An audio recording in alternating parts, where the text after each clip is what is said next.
opposition party amoina mkhoi ke su haibam thokpa hairakpadu adum tabam thoyena khalle yamna pendabadagi magi du phongdokpu oigani na khalle adubu haujikti lanji matam sanadagi projection tawrga lakpa lan amagum urakpanina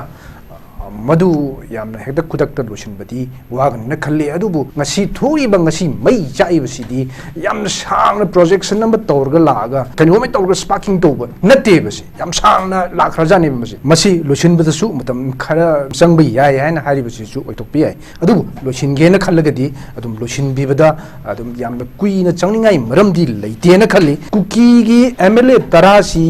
kanana project tawrga makhoibu MLA ohelapno central gi Parliament government sina manipur do lady miam sibu India ki third class citizen na moino ubra prithvi da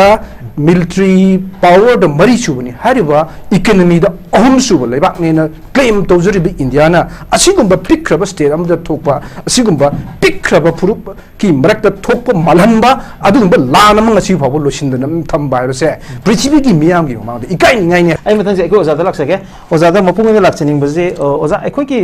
Congress party gi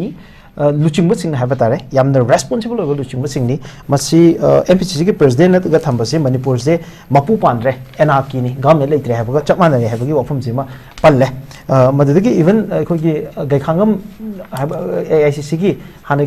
khoi gi working committee gi member oi ba central working committee gi member oi ba at the same time hana gi deputy chief minister seasoned politician ni yam well respected person ni mana ga high rhetoric se masi khoi just rhetoric amo in udoira natragana masigi significance si yam chawna leyena one thok yam chawna leyena lobi bra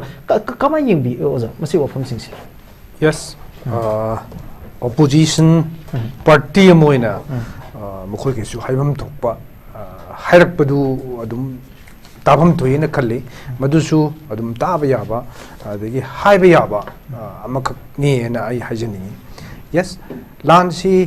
ngasagi khogi kem ranjit ki ngasagi 10 second hero 1 second hero yes yamna pendabadagi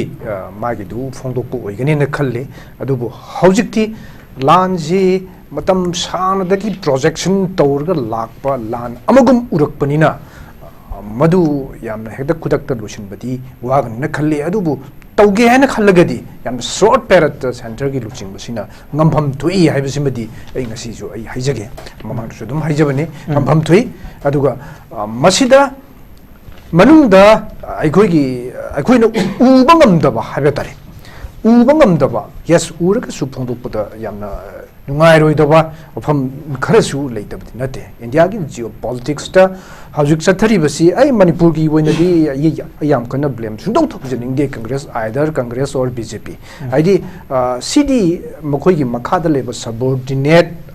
oiba government and high tare ne ko adumana to leibani sida India gi geopolitics ta masagi hoi mayam am leigre India na Myanmar da sanagi ba magi policy haibatare mo madugi effect su masida leitab nate ko adu changna yam sangna dagi su dagi adum hauren lobi yare masi gi policy se masagi ngasi thori ba ngasi mai jai basidi yam sangna projection number tawrga laga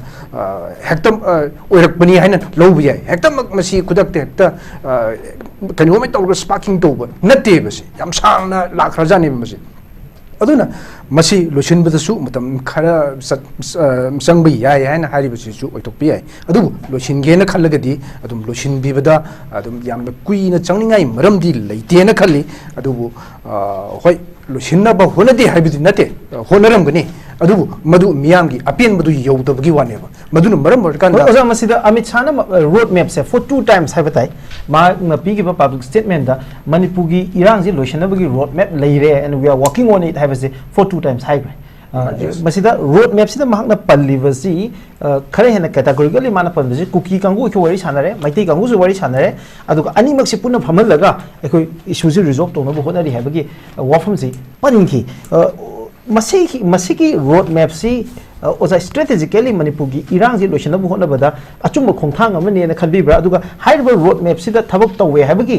ground reality da madugi mami tai na oza ubibra kamai hanbi Yes, wathok khudingmaki waroichin leipam thoi ado wathok khudingmakse wari chanaraga lusin gadabani haiba amasu dum lei ado manipur gi context di masi wari chanaraga nakalani gi mrakta leiba position si handokna ba adigi wafam judi ai thajade na lowe ude ba ko wari chanaba sina masi gi solution ma porkani haibsi madi ude masi di military crackdown na trdio bai su leiroi na ai haijani masi sida yengbiro mitei singi di demand leite only self-defense to Jabani, not talk Jabani, Aduga Manipuri territorial integrity, the Makalamtagi, singer Piaro, Machine not to Tangabani, Sinka, Ipalpuna, Nagatam Mabani, Mashi Sohan Basungayaro, have see, Masi Captain Sigistan, mitating it is tense. Adu Cookie Singidi, Yam San 1960 at Waitagi, Makogi, Manipurigi, Makogi Weber, Sarukra set like a Logi or Humzi, Makogi projections, see you Toga, Lakravamakam never, Makogi meeting character. Pangto kibada masigi resolution che lower ga laki mangatne aduga masigi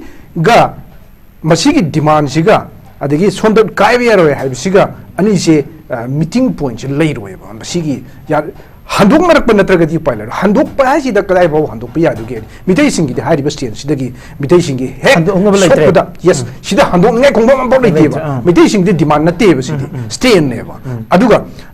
masagi cookie sing na demand tawri ba wafam si makoina makoigi di ajuk moi hairi si masagi no separation no peace in haini adu si biom sida kamai na wari sana duino wari sana biaro aduna sida lamhin tu henba no mai kapi ba micham hat na bokon riba sing sidi military crackdown towerga sakhai na tadi ba shulai le roe aduna wari sana raga dusin ba si cookie represent tawriba MLA tarasi siga manipur gi lariba MLA mayam siga wari sana raga dusin ba yadoira si yaro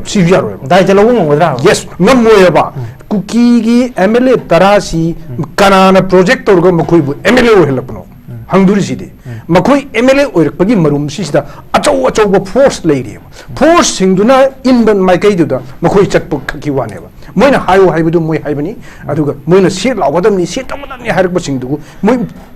haibagi waneba sida makoina siki wasakpada yauriba makoidu wasak tuga haraga masagi kaino harapakanda higher authority digi makoi matakta action lokalkani haisi makoi uri poneba khangi poni moju mineba khangna makoi upai leiroyaba haidi makoi gi marumda leiriba singduna hayo haibadu harakani aduga se tau haibasu pham thado waisu by chance karigumba makoi marumda leiriba singduna makoido nang MLA digi pham khudak thado khudabni na hayar taragadi moi thado khine yengseba aikoi amta haijagebo cookie singi oinadi makoi gi mihut khanba matam sista moina ngangba tagadaba misingdo khalla thagale chumbu mase soi chumbren khaleba adu nataba haju yengbiro haju MLA en oiriba mikimni hangsing sikana adu yengseba aduga nemsak kibgen kanano paulinam hokip kanano si makoi oi sista LM khoti gumba adu natana ko atai sidi ngasagi maningda amal leraga yumaga thagalakpa inkhalakpa adugumba makoigi mihimnina thadorpa ngataneba makoigi maningda leriba singduna phamu haibada phamdurini lepu haibada lepurini adunani ngasagi manipuri integrity je kaiba sunga yaroi haibasi una makoina harakpagi matungina haidya da makoijo haireba hairakandadi miyamgi manipurgi miyamgi sentiment soe hauzik masigi kenosi demand sima sumbi piroi na haibsimadi yam mek senge masi piro bukan manipur da loiba nai daba hana suna bagi thawdo ama thokaneba masi khoigi manipur BJP na haiba natraga haida bagi wanateba makoina demand to riba area si nagasing na demand to area ga overlap to ya aduga makai singi oinadi whole manipur si sagi ipa ipuna kallaga thamamani masi sok yaro haibneba adun masi ki kenosi sida karigumba hek thugairu matamda yes merger agreement ki adigi instrument of accession ki leiriba mayam duda sokpa yaba yadaba haiduna lugi marmam da lakragasu practical oina masi hek to matamda manipur se akta lisang singna mai chakadaba leibnina masi modi india government sungdom to habsimadi ai thajab leji haibasu leireba ko aduna masai sida yamna aikoina yengadabadi hojik lan si tha taramapan sure tha taramapan subasi bauda loisindreba loisindri bagi responsibility se hojik paliba lengak sida मखुननी हाइबसिदी हाइबम थोए हाइबनिदा आइदि मसे either BJP नत्रग Congress की वांते कांग्रेस न पालंबसु कांग्रेस त तुम हाइनेबा मसी मखुन रोशन म थोए anyhow द क्रैक डाउन तोगेरा वरी साना लगा लुशिनगेरा मसीगी सोल्यूशन व पुरकनबदुदी पालिब गवर्नमेंट सिन सिनगदबनी हाइबसिदी मियामगी हाइबम थोकबा हाइदेदबा मरम चाबो वफमनी हाइबनिदा अदुदा सिदा बीजेपी द इंजली नत्रगा कांग्रेस द इंजली हाइबगी अदोम द आर्गुमेंट से चतबा गवर्नमेंट नम लेरी गवर्नमेंट दु द मियान हाइबम थोई गवर्नमेंट दा हाइदन कनादा हाइगदुइनो अदुना मसीदी सामले अदुगा याम वामले मियाम सी साथीनो वारे असिगुम फिल्म सिदा कुइन लेहनबा हाइबसे मसी सुमदे अदुगा सेंट्रल गी हजु पालिब गवर्नमेंट सिना मणिपुर द लेरिब मियाम सिबु इंडिया की थर्ड क्लास सिटीजन नमोइनो उबरा हाइबसिनेब मियाम न पेनदब फावरे सिदे असम मसगी मणिपुर कांग्रेस की हजु लेरिब बिरेन लाइंगाक सिदा पेनदब सिदी हजुक्ति अदु मयेक अदुम सेंगना नु उई मसिदा मणिपुर गवर्नमेंट द ताइनरुबदा थोइदोक नानिंगे लेतेना लोवेबा इदि अदुगा सिदा लोचिनबं कंबा लानसी होय मिस्टर बिरेनसु माजु प्रर चांगनी मान ngang थोरकपसिदा मंगोंदा ngसागी मनुंगदगी हाइरकपा वा मानबा अदुम अगुइ उइयेबा मसी मागेसु थमुइ सोकपा नुंगाइतबा पेनदबा खरदी मंगोंदसु योमदुना लेरी हाबिसुमसु उइ अदुगा लानसी माकी मकुत्ता माक मथंदना लोशिनबियाबा लान अदुमदि उइद्रे हाबिसुमदि मियानसु खंगे मसानसु खंगे अदुगा हौजिक लेरिबा गवर्नमेंटसु खंगेबा मदुना मरम होरकांदा लान लोचिनबंगमसिदि आलि द सेंट्रल गवर्नमेंट सि लोचिनगदबनि मसिना मसिगी पोजिशन अमा सागी पॉलिसी अमा सेमगा लानगदबनि सेमकदबनि हाबिसिदलेबा मियामना वारबलेसिदि सागी सेंट्रल गवर्नमेंट की मयेक सेंगदब पॉलिसी सिदा वारौरकपनेबा सावरकपनेबा मदुना मरम होरकांदा सागी ताइनाफम खंगदना मियामना सेंटर दसु बीजेपी लेबनि मणिपुर दसु बीजेपी गवर्नमेंट मसीदा ओंजिलग थाइनरकपगी ममी अमा उरेइसिनेबा मसिनेबको तारइसे अदुना सिदी आइखोय मियामसी वामले वाबसि मतम सांगमले एनी हाउ एनी मीन्स सिनरगा लानजि लोसिनबो होनबम थोई मदु होनबदा मतम थेंथमली दि सांगमली ngau तौगे हारगदी ngलिंगी मतम द थोरमबियाबनी कम्युनल क्लास वर्गदी पृथ्वी द थोखिबा कम्युनल क्लास अमबता था फाना सखिबम तु यावदे अदि सिदी फुरुप अमगगी मरक्ता भाप तानदबदगी थोकपा साकी उंखतनब साउनब अदुना थोकपा ओइतारगदी मदु खंथरकप मिकुप्ता अदुम लोसिनखिनेबा अदु सिदी अदुगुंबा कम्युनल क्लास तु नतेबा एजेंडा अमा पुरग चटपा वो अमखकनेबा अदुना मसी लोसिनबा हाइबसिदी पृथ्वी दा मिलिट्री पावर द मरी सुबनी हारिबा इकोनॉमी द अहम सुब लेबाकनेना क्लेम तौजरिबि इंडियाना असिगुंबा पिक्रब स्टेट अमदा थोकपा असिगुंबा पिक्रब फुरुप की मरक्ता थोकपा मलहनबा अदुगुंबा लान अमंग असि फाबो लोसिनदना थंबा हाइबसे पृथ्वी की मियामगी मांग इकाइ निंगाइनि हाइबसिमबति ऐ सुमाइन हाइजे okay thank you so much